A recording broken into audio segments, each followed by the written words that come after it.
fine night. The usual winter night, normal.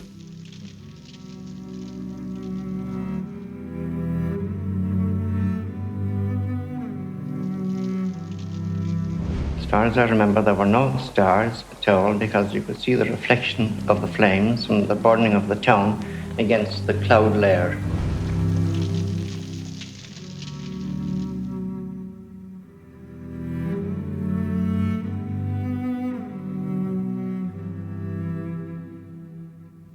About 7:30 or so that night, I was sitting down to tea with the rest of the family, and suddenly we were all brought to our feet by the sound of a grenade exploding somewhere outside. So I came out of the church and I saw looking down from the hill into the hollow of Dillon's Cross, I saw the flames coming from some houses that were burning, and I heard shots being fired. I saw people running in all directions, from the direction of the examiner office, and the auxiliary running after them, whipping many of them all the time.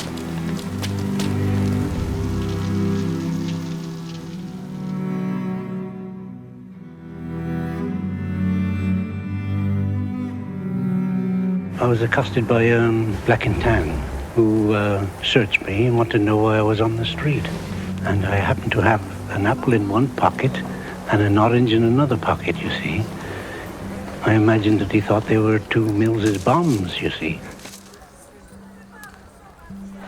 The tents had mauls, heavy sledgehammers, and pinch bars, iron bars about 4 feet long, the hook on them, that you would press the door up. They told us to get out of the way, and they fired shots. And when we got there were 2 or 3 fires, and the Garden State firemen was working on one of them. And we tackled the other and we beat it down. And the tent moved further on and came more fires. And then cut the hose. It was worse than if a fellow was outside in Flanders or on any other battlefield. He said he was an auxiliary, and they, the auxiliaries, were going to blow up the city.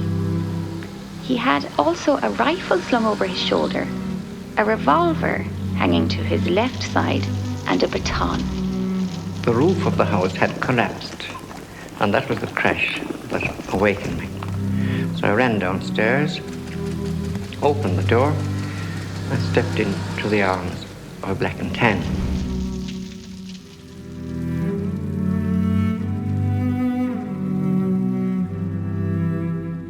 The fire was raging then, from Merchant Street to Winthrop Street and along up to Cork Street. The fire then travelled along down Cork Street, down Robert Street, and the Munster Arcade was all in flames. There were a few scattered people about, that was all though. But Black and Tans everywhere, and they're racing about, and they're looting the shops.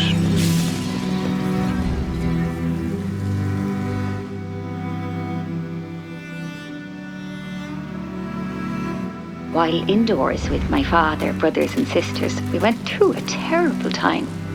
The house next door was by this time fiercely burning, and the fire was gradually encroaching on ours. But we dared not move to save either. The Crown forces kept guard over the burning houses, and anybody trying to save even their own property were fired on.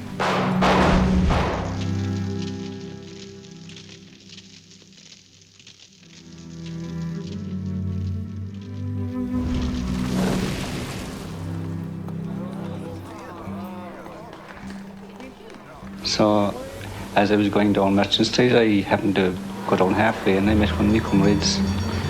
He said, "Where are you going?" So I said, "I'm going down to the City Hall." So he "There's no City Hall there, Street is burning down." I could see just in front of me down Park Street a few firemen and with their hoses and hosing the fire, so they might as well be throwing water into the Lee.